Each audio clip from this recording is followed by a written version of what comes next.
하나님께서 오늘 우리에게 주시는 말씀은 사도행전 13장입니다. 사도행전 13장 23절로 25절까지 말씀을 한 절씩 교독하도록 하겠습니다. 우리는 사도 바울의 설교를 함께 듣는 중입니다. 사도 바울은 먼저 이스라엘의 역사를 정리한 뒤에 이제 본인이 정말 하고 싶었던 다윗의 후손으로 오시는 예수님 이야기를 시작하려고 합니다.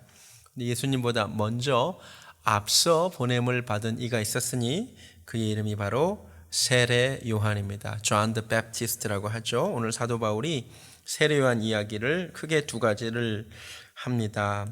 24절을 보면 그는 회개의 세례를 전파했고 25절에 따르면 그는 그리스도를 증언하는 자였습니다. 오늘 우리도 이 사도 바울의 설교를 중심으로 해서 세례 요한 사역 이야기를 하도록 하겠습니다. 세례 요한이 누구냐면요, 가장 먼저 우리가 기억해야 될 것은 그는 400년 만에 등장한 선지자라는 것입니다. 이 사실을 꼭 기억하시기 바랍니다. 구약 성경 마지막이 말라기서인데요, 말라기서 그 다음에 신약 성경 마태복음을 넘기는데 1초도 걸리지 않지만 사실 그 두 사이에는 400년이라고 하는 엄청난 시간 간격이 존재하고 있습니다. 400년 동안 하나님이 침묵하시고 어떤 선지자도 보내지 않으셨다가 400년 만에 세례 요한을 보내신 거죠. 여기서 궁금해집니다. 왜 하나님은 400년이나 어떠한 선지자도 보내지 않으셨던 것일까? 왜 400년이나 침묵하셨던 것일까? 왜 아무 일도 안 하신 것일까? 그래서 오늘 이야기를 제가 먼저 드리려고 합니다. 여러분, 이 400년의 침묵기, 전문적인 용어로 신구약 중간기가요, 하나님이 아무 일도 안 하신 시간이 아니라 사실 굉장히 중요하고 많은 일을 하신 시간이라는 것을 여러분이 꼭 아셨으면 좋겠습니다. 그 근거되는 구절을 먼저 갈라디아서 4장에서 찾겠습니다. 갈라디아서 4장 말씀입니다. 갈라디아서 4장 한번 가보시겠습니다. 4절에 이런 말씀이 있습니다. 굉장히 중요한 말씀인데요. 때가 참에 하나님이 그 아들을 보내사 여자에게서 나게 하셨다라는 말씀이 있습니다. 영어로도 when the time had fully come 이렇게 되어 있죠. 그렇다면 이 400년이라는 시간은 그냥 하나님께서 아무 일도 안 하고 흘려보내신 시간이 아니라 하나님이 무언가 일을 하셨고 그것이 끝난 시간이라는 의미겠죠. 때가 찼다는 말은 그런 말이잖아요. 그렇다면 하나님은 이 400년이라는 시간 동안 도대체 무슨 일을 하셨기에 이제 때가 차서 세례 요한을 보내시고 예수님을 보내신 것일까요? 제가 사실 교회에서 산책 시간에 자세하게 말씀드리는 이야기인데 오늘 간단하게 말씀드리겠습니다. 자, 하나님 무슨 일을 하셨냐면요, 여러분 아까 말씀대로 구약 성경 마지막 말라기서의 시대적 배경은 페르시아 제국입니다. 그런데 이 400년이라는 기간 동안 페르시아 제국이 망하고 그리스 제국, 헬라 제국이라고도 하죠. 헬라 제국이 생겼다가 또 망하고 로마 제국이 들어와요. 그래서 신약 성경 마태복음의 배경이 로마 제국인 거예요. 도대체 이 기간 동안 하나님이 무슨 일을 하신 걸까? 이 헬라 제국이 중요한데요. 지도를 보면 이렇습니다. 헬라 제국이 굉장히 큰 땅을 차지하고 있었죠. 이 헬라 제국은 BC 332년에서 BC 176년까지, 그러니까 신구약 중간기에 존재했던 제국인데 이 제국을 만든 사람이 다름 아닌 알렉산더 대왕입니다. 이 알렉산더 대왕 들어보셨죠? 이 사람이 왜 중요하냐면 넓은 땅을 차지해서가 아니에요. 그 전에도 제국들이 다 넓은 땅을 차지했었습니다. 이 사람의 독특성이 무엇이냐면 이 사람은 공부를 한 사람이에요. 알렉산더 대왕의 스승이 그 유명한 아리스토텔레스입니다. 무식한 사람이 아니에요. 공부를 했어요. 그 배움을 통해 이 사람이 무엇을 깨달았냐면, 아하, 내가 살기 전에 있었던 제국들, 아시리아 제국, 성경이 말하는 아수르 제국, 바벨론 제국, 페르시아 제국이 다 있었는데 지금은 흔적도 없이 다 사라졌단 말이에요. 그러면서 이 사람이 무슨 결론을 내리냐면, 땅만 많이 차지하는 것은 별로 의미가 없구나. 내 제국이 오래 지속되려면 사람들의 정신세계를 지배하지 않으면 안 되겠구나라는 것을 깨닫습니다. 그래서 어떤 일을 하냐면, 여러분 사람의 정신세계를 지배하는데 언어의 통제만큼 중요한 것이 없습니다. 그래서 일제시대의 일본이 우리 조선말을 말살하고 일본어 사용을 강요했던 거예요. 똑같은 일을 하는데 이 넓은 그리스 제국, 헬라 제국 전역에 각국의 말을 못 쓰게 하고 헬라어 사용을 강요합니다. 그래서 이 기간 동안 헬라 제국이 존재하는 동안 이 넓은 고대 근동 세계의 언어가 하나로 통일이 됩니다. 헬라어로 통일이 됩니다. 이게 굉장히 중요한 일이에요. 이게 왜 중요하냐? 여러분, 예수님께서 부활하시고 승천하시면서 제자들에게 너희는 온 천하에 다니면서, 이게 당시 온 천하예요. 온 천하에 다니면서 만민에게 복음을 전파하라고 했는데, 만약 언어가 통일되어 있지 않았다면 제자들이 무슨 수로 선교를 합니까? 제자들이 공부를 많이 한 사람들이 아니에요. 어부예요. 근데 그 나라 가서 선교하려면 그 나라 말을 배워야 될 거 아니에요. 어느 세월에 선교를 하겠어요. 근데 하나님께서 놀라운 작업을 다 해놓으신 거예요. 고대 근동 세계 언어가 다 뭐예요? 헬라어예요. 어디를 가든 헬라어로 복음을 전하면 되는 거예요. 깨달아지세요? 진짜 놀라운 작업을 하나님이 해놓으신 거예요. 놀랍죠? 할렐루야.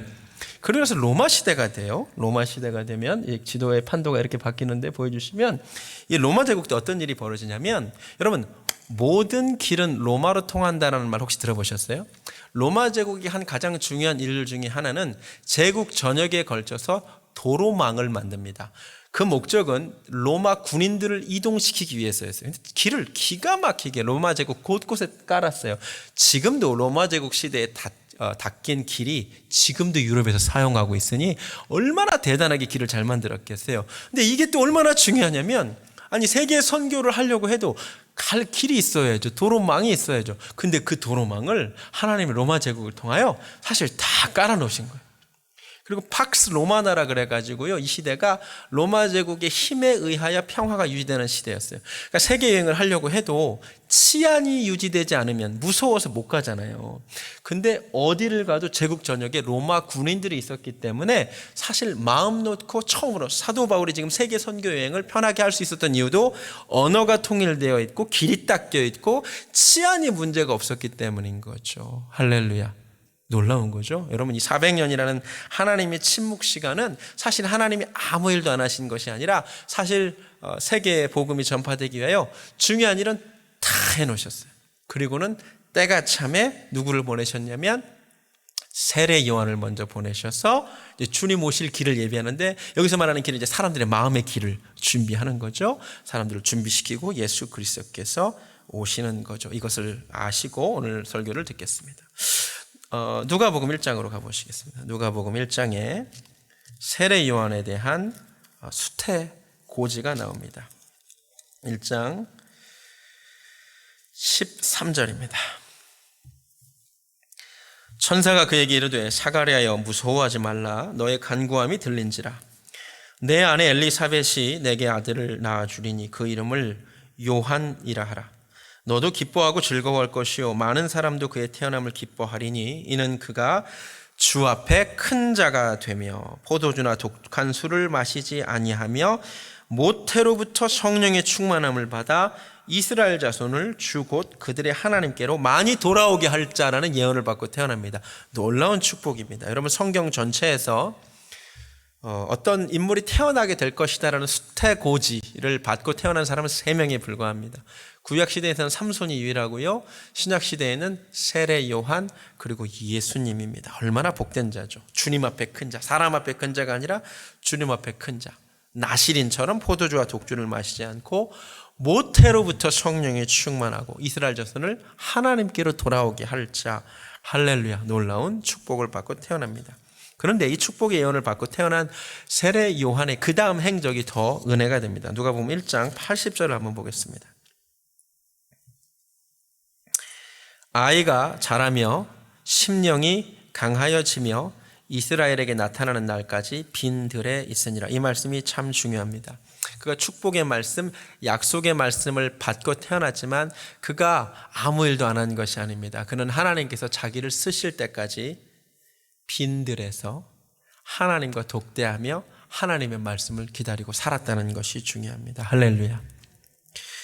크신 하나님과 독대하는 가운데 하나님의 메시지를 받게 되는 거죠. 그리고 아주 중요한 성경의 언급을 보시기 바랍니다. 누가복음 3장 1절입니다. 참 중요한 것 같아요.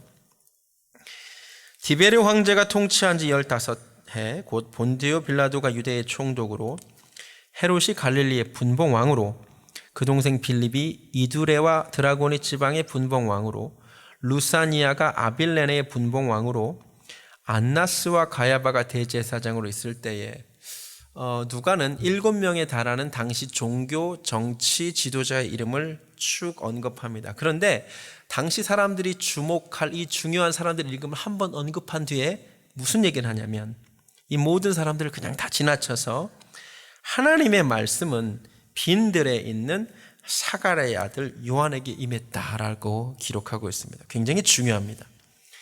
당시 세계를 주름잡던 왕들과 총독의 이름을 쭉 언급한 뒤에, 여러분 당시 사람들의 뉴스의 중심지는 그것들이었겠잖아요. 지금도 우리가 백악관에서 트럼프 대통령이 하는 이야기를 언론이 보도하고 문재인 대통령이 청와대에서 한 일들을 보도하잖아요.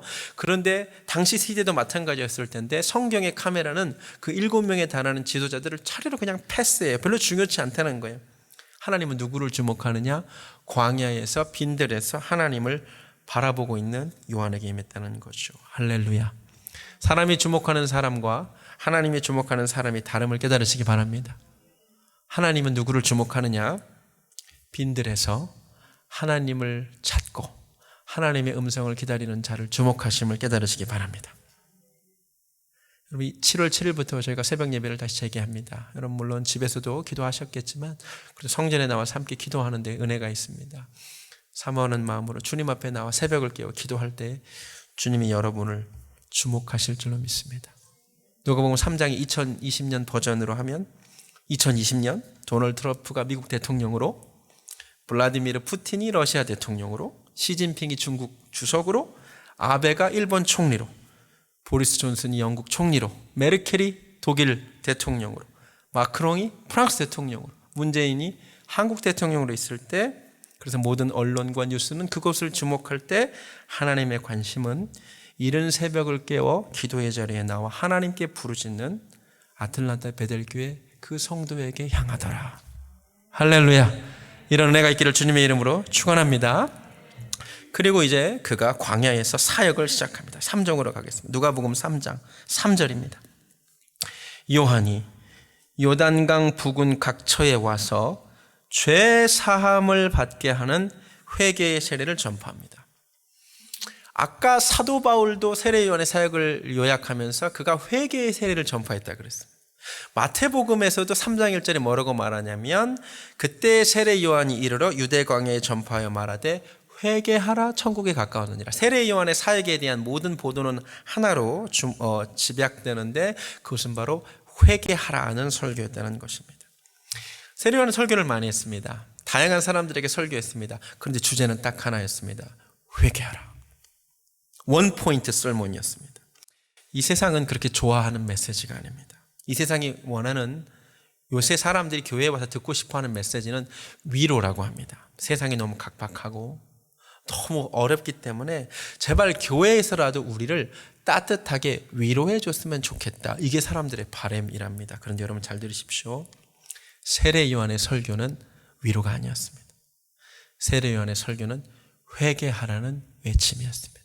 그리고 그것이 주님 오실 길을, 주님이 꼭 이 땅에 오시는 길보다도 각 사람의 마음으로 들어가는 길을 준비하는 것이었습니다. 여러분 위로가 필요한 시대이긴 하지만 그보다 먼저 회개가 필요함을 깨달으시기 바랍니다. 주님 앞에 회개해야 할 줄로 믿습니다. 주의 길을 예비한다는 것은 회개하라는 말씀을 듣는 것입니다.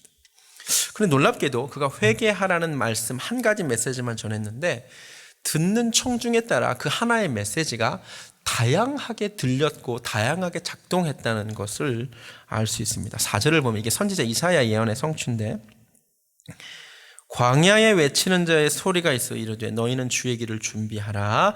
그의 오실 길을 곧게 하라. 모든 골짜기는 메워지고 산과 작은 산은 낮아지고 굽은 것은 곧아지고 험한 길은 평탄하게 되었다 이 말입니다. 이걸 영어로 보면 이렇습니다. A voice, 광야에서 외치는 소리가 어떤 일을 하냐면 every valley, 그러니까 낮은 계곡이죠. 계곡은 그 voice가 fill in, 채워줬고 every mountain, 높은 산은 낮아지게 만들었고 굽어진 길은 평탄하게 만들어줬고 거친 길은 부드럽게 만들어주는 역할을 그 광야에 외치는 소리가 있다는 것입니다. 제가 이런 의미로 다가왔습니다. 예수님이 각 사람의 마음에 들어가셔야 되거든요.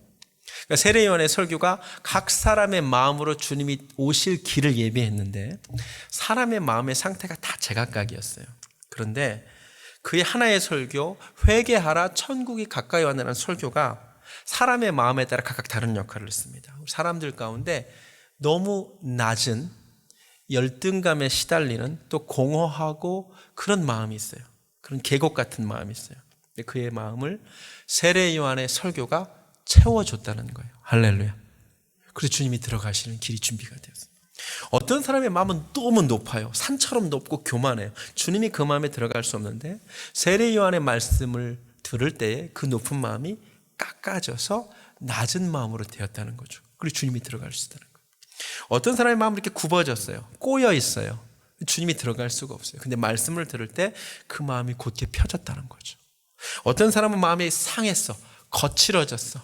그런데 그 상하고 거친 마음을 말씀이 선포될 때 부드러워져서 주님이 들어가실 수 있게 되었다는 거죠. 오늘 말씀이 선포되는데 이런 역사가 우리 가운데 있기를 원합니다. 이 가운데 열등감, 너무 낮아진 마음, 난 아무것도 할 수 없다. 그 마음에 주님의 채워지시는 역사가 있기를 주님의 이름으로 축원합니다. 이 중에 너무 높은 마음이 있어요. 너무 교만하고 잘난 마음들이 있어요. 그 마음에 주님이 들어가실 수가 없어요. 오늘 말씀이 선포되는 가운데 그 높은 마음이 낮아지기를 주님의 이름으로 축원합니다. 꼬인 마음, 굽은 마음, 주님이 못 들어가죠. 이 말씀이 여러분의 그 마음을, 굽은 마음을 펴지기를 원하고 상하고 거친 마음이 주의 말씀을 들을 때에 부드러워지는 은혜가 있기를 원합니다. 설교만이 아니에요. 여러분 앞으로 여러분이 누구를 만나도 여러분이 만나는 사람의 마음에 주님이 들어가도록 여러분이 세례 요한의 역할을 하셔야 돼요. 만났는데 마음에 너무 열등감이 있고 낮아. 그럼 주의 말씀으로 그 사람을 세워주세요. 아멘. 너무 마음이 교만해. 잘났어. 세상에 부족한 게 없어. 주의 말씀으로 그 사람이 낮아지기를 기도하세요. 아멘. 굽은 마음 말씀으로 펴주시고 상한 마음 말씀으로 만져줄 때에 그 속에 주님이 들어가게 될 줄로 믿습니다. 회개하라는 말씀. 그런데 그가 설교를 계속하는데 8절을 보니까 회개하라는 말은 단지 회개 기도하라는 말이 아니다. 우리는 회개를 그렇게 받아먹죠. 아, 오늘 회개해야지. 회개 기도해야지. 근데 세례 요한이 뭐라고 말하냐면 8절에 회개에 합당한 열매를 맺어라 이렇게 얘기합니다. 정확히 말하면 삶의 변화가 없으면 회개 기도하라고 안 했고 회개하라. 삶이 변화해라. 그러면서 뭐라고 비판하냐면 속으로 아브라함이 우리 조상이라 말하지 말라. 내가 너에게 이르노니 하나님이 능히 이 돌들로도 아브라함의 자손이 되게 하시리라. 이게 무슨 말이냐면 유대인들이 너무나 헛된 생각을 가지고 있었어요. 아, 우린 아브라함 자손이야. 저놈들은 선택받지 못한 사람. 우리는 아브라함의 백성이야. 그래서 우리는 하나님이 구원하실 거야. 이런 헛된 생각을 가지고 있었던 거예요. 세례 요한이 착각하지 마. 하나님은 돌들로도 아브라함의 자손을 만들 수 있으니까 아브라함 자손이라는 이유로 안심하지 마. 회개에 합당한 열매가 없으면 안 돼. 없으면 어떻게 되느냐? 9절 좋은 열매 안 맺으면 찍혀 불에 던지우리라. 믿으십니까? 여러분 이 말씀에 아멘 하셔야 됩니다. 믿으십니까? 예수님도 그러셨어요.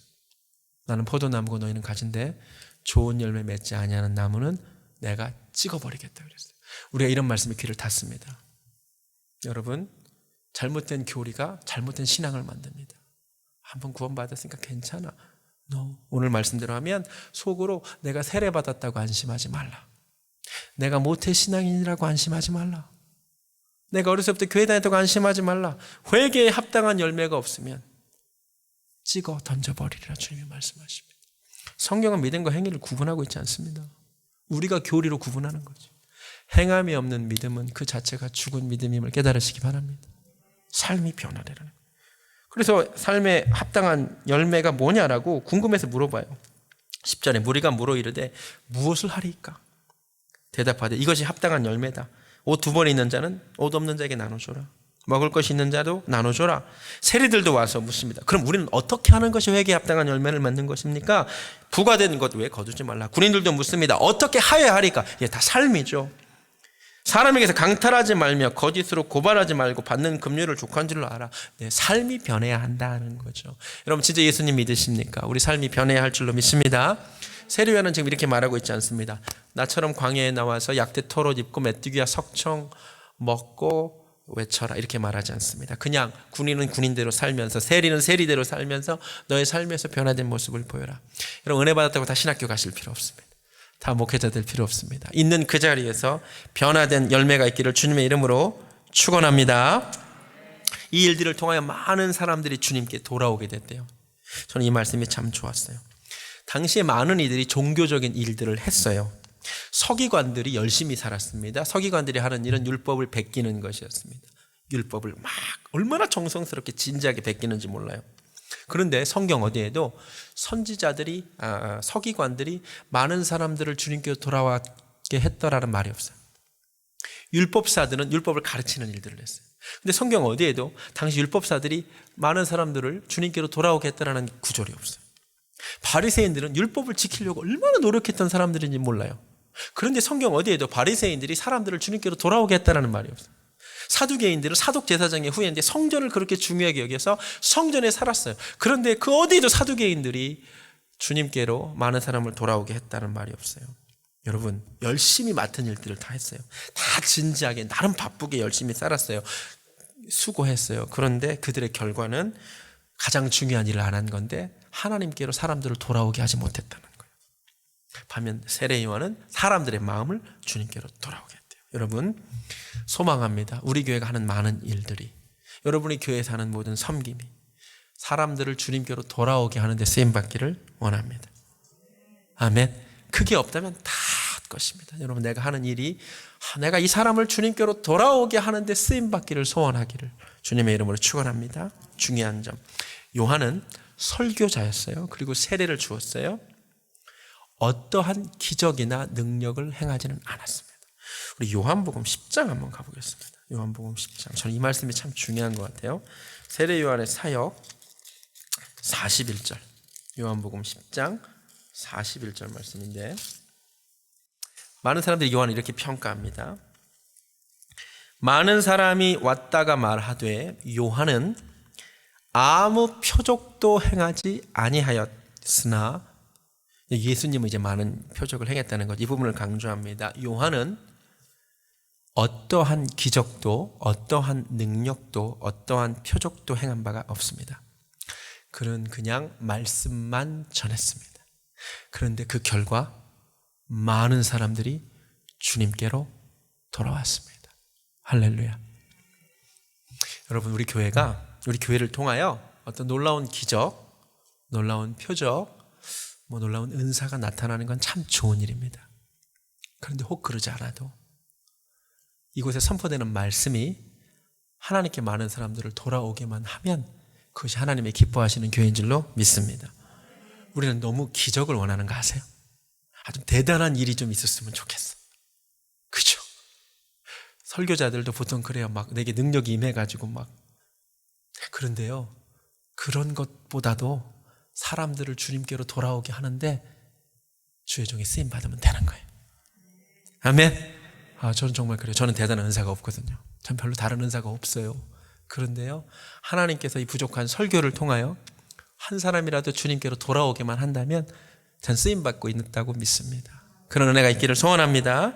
그가 한 또 중요한 일이 무엇이냐면 사도 바울이 말한 대로 나는 그리스도가 아니다. 내 뒤에 오시는 이가 있다. 그분을 가리킨 손가락이었습니다. 이게 참 중요합니다. 말씀드렸지만 세례 요한은 삶이 검소했어요. 약대 털옷을 입었어요. 이게 모피옷 입었다는 얘기가 아니에요. 가난하게 살았다는 얘기예요. 메뚜기와 석청을 먹었어요. 광야에 살았어요. 얼마나 대단한 설교를 했는지 몰라요. 세례도 많이 줬어요. 그래서 세례 요한이에요. 특히 헤롯 왕 앞에서 두려워하지 않고 죄를 지적했어요. 시대의 양심이죠. 그런데 아무리 그가 삶이 검소하고 아무리 대단한 설교를 했고 아무리 많은 사람에게 세례를 줬어도 그가 결국 그리스도를 가리키지 않았다면 그런 헛되게 살았다는 것을 여러분이 아셔야 됩니다. 요한복음 1장 3절에서 그가 보라 하나님의 어린 양이로다. 세상 죄를 지고 가는 하나님의 어린 양이로다 라고 그를 가리켰어요.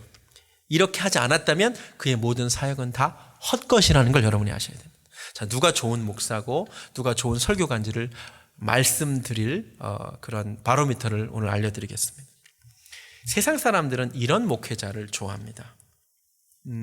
검소하게 사는 목회자, 가난하게 사는 목회자, 지역을 섬기는 목회자, 특별히 코로나 바이러스 시대에 뭐 지역을 섬긴다, 뭐 마스크를 이렇게 섬긴다, 또 장학금을 보내고, 우리 교회도 그런 일들을 하죠.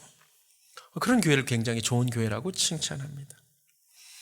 집을 지어주고 노숙자 사역을 하고, 과거 군부 독재 시대에 우리가 민주화 운동에 참여하고 사회 어두운 것을 찾아가고, 다 좋아요. 그런데요, 아무리 그래도요, 보라 하나님의 어린 양이로다 라고 외치지 않는 목사는 가짜입니다.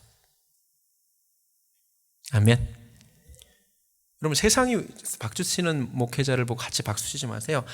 아무리 귀한 일을 하고 아무리 검소하게 살아도요, 보라 세상 죄를 지고 가는 하나님의 어린 양을 보라 라고 그리스도를 전하지 않는다면 그건 좋은 목회자가 아니에요. 제가 개인적으로 별로 안 좋아하는 목회자가 누구냐면, 맨날 설교 시간에 칼빈 얘기를 하시는 분들이에요. 그렇게 배웠어, 신학교에서. 맨날 여러분들 과거에 들으시죠? 기회만 되면 칼빈 얘기하셔.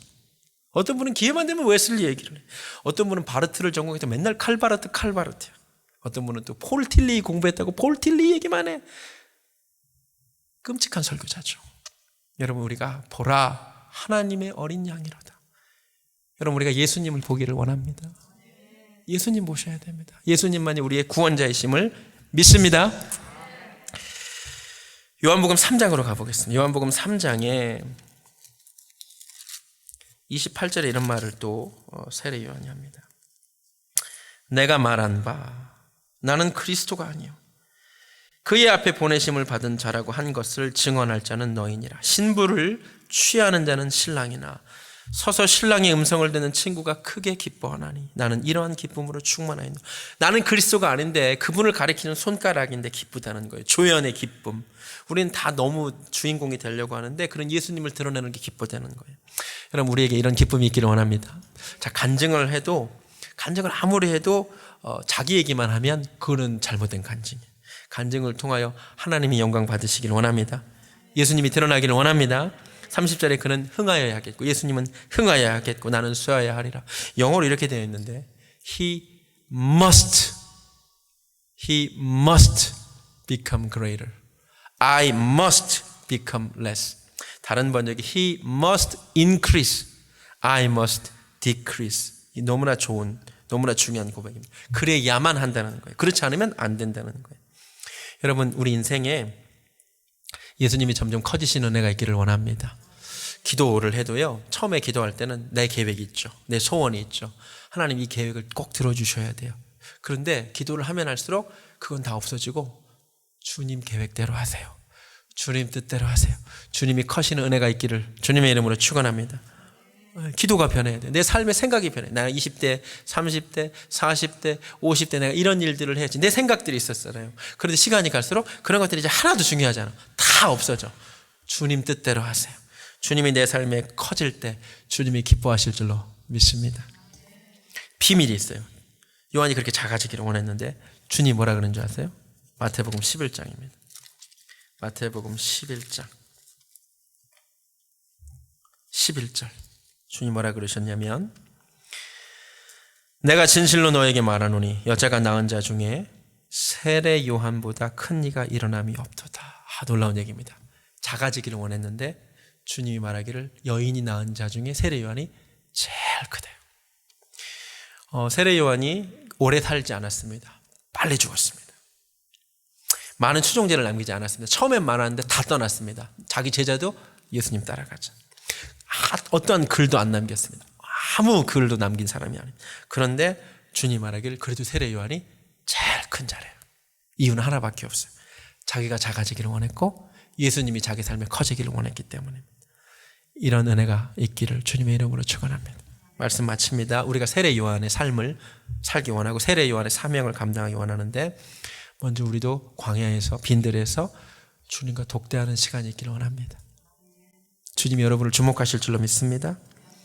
각 사람의 마음에 주님이 들어가셔야 되는데 네 가지 동사가 중요해요. fill in, 마음이 허한 사람을 채워주세요. make low, 마음이 교만한 사람을 낮춰주세요. crooked, 굽은 마음은 make straight, 펴주세요. rough한 마음은 make smooth. 그렇게 할 때에 그 마음에 주님이 들어가게 되실 줄로 믿습니다. 많은 사람을 주님께로 돌아오게 하는데 쓰임받고 주님을 증거하고 내가 작아지고 가장 귀한 주님이 커질 때에 주님이 우리 삶도 크게 보실 줄로 믿습니다. 찬양하겠습니다. 주 예수보다도 더 귀한 것은 찬양 진심으로 정말 내 삶에 주님보다 귀한 것은 없습니다. 주님 커지시기 원합니다. 찬양하겠습니다.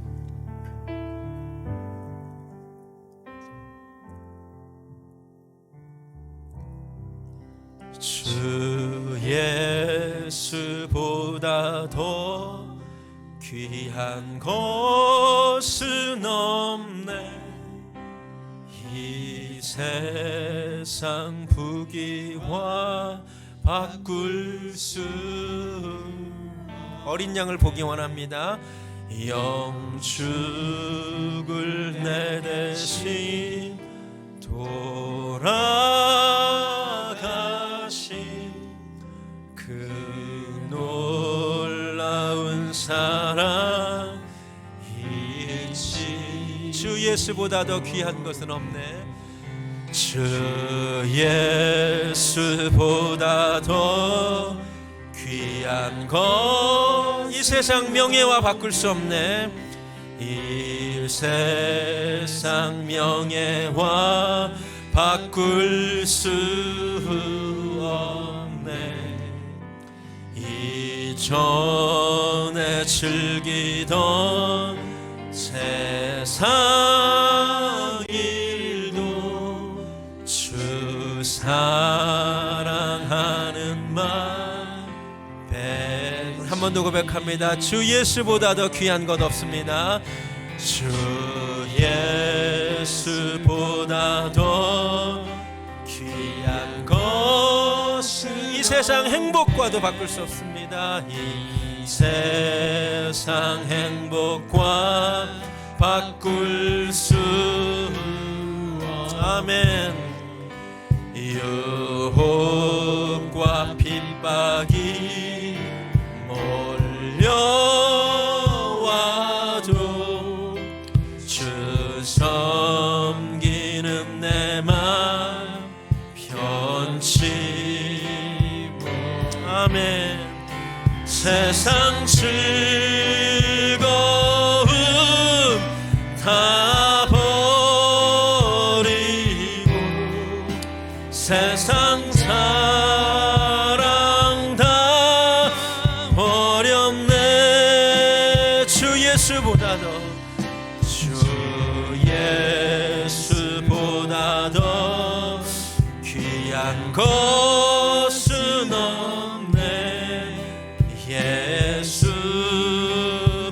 예수밖에는 없네. 우리 시간 내가 눈을 감습니다. 말씀을 생각합니다. 이 시간 하나님과 내가 독대하기를 원합니다. 주님, 내 삶에 들어오시기를 원합니다. 주님을 모르는 자들 마음에 주님이 들어가시는데 내가 쓰임받기 원합니다. 하나님 감사합니다. 세례 요한, 주님 오실 길을 예비한 세례 요한의 사명 우리에게도 있는 줄로 믿습니다.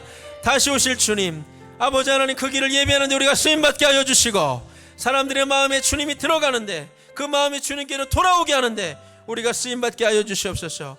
시간이 갈수록 내가 작아지고 주님이 커지기를 원합니다. 주님의 이름이 존귀하게 되기를 원합니다. 이제는 우리 주 예수 그리스도의 은혜와 하나님 아버지의 극진하신 사랑과 성령님의 역사하심이 세례 요한의 사명 감당하기를 소원하는 사랑하는 베들기의 성도님들 머리 위에 지금부터 영원까지 함께 하시기를 간절히 축원하옵나이다. 아멘.